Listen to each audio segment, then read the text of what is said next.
ઓફિસની થઈ જપ્તી। કચ્છમાં ભુજના જીકે હોસ્પિટલના સિવિલ સર્જન ઓફિસની થઈ જપ્તી। વર્ષો જૂના કેસમાં કોર્ટે આપ્યો જપ્તીનો ઓર્ડર। 2017થી પગાર બાકીના મુદ્દે કોર્ટે કર્યો હુકમ। ડોક્ટર હિરજીભાઈ ભુડિયાને પગાર ના ચૂકવતા બોર્ડ દ્વારા કરાયો હતો હુકમ। બાઇટ ડોક્ટર હિરજીભાઈ પટેલ, પૂર્વ મેડિકલ ઓફિસર।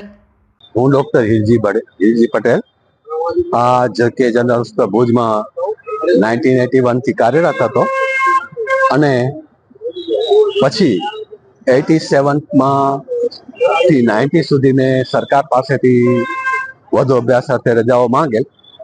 આના અનુસંધાને અમારે ડિપાર્ટમેન્ટલ ડિસ્યુઝ થયા અને એને વગર કારણે રજા માંગવાને કારણે મને બદલીઓ કરવામાં આવી, જેના અનુસંધાને અમે સિવિલ કોર્ટમાં દાવો કર્યો કે રજાઓ મંજૂર કરી હોય તો એ રજાઓ પૂર્ણ થયાથી મૂળ જગ્યાએ ફરજ પર હાજર થવું, પરંતુ આ આદેશનું BCSRના રૂલ્સનો આદેશનું કોઈ પાલન થતું નહોતું।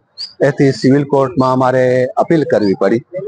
અમારા વકીલ ભરતભાઈ ધોળકિયા મારફત અમે એ અપીલ એક્ઝિક્યુટ કરાવી અને 2017માં કોર્ટે આદેશ આપેલ કે આ રૂલ્સ મુજબ, BCSRના રૂલ્સ મુજબ જે કાર્યવાહી થતી હોય એ મુજબ આ બધા પરત ચૂકવણા જે તે ઓફિસરને જ્યાં સુધી રિટાયર ન થાય ત્યાં સુધી આપવા, એટલે ચડત પગારો અને GPFની જે રકમો હોય એ બેંક એકાઉન્ટની રકમો અમને પરત સોંપવી, પરંતુ આવું થયું નહીં।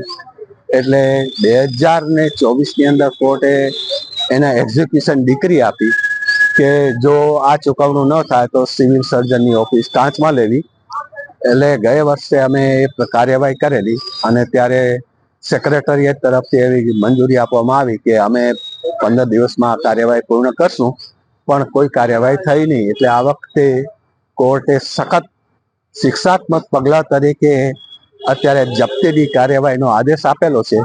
એટલે કોર્ટના બેલીફ મારફત અમે ગઈકાલે સિવિલ સર્જનની ઓફિસની જપ્તી કરેલી છે। આજે ફર્ધર એડમિનિસ્ટ્રેટિવ ઓફિસ અને ક્લેરિકલ ઓફિસ અને રેકોર્ડ ઓફિસનો પણ અમે આજે જપ્તી કરશું અને તે કોર્ટને સોંપશું।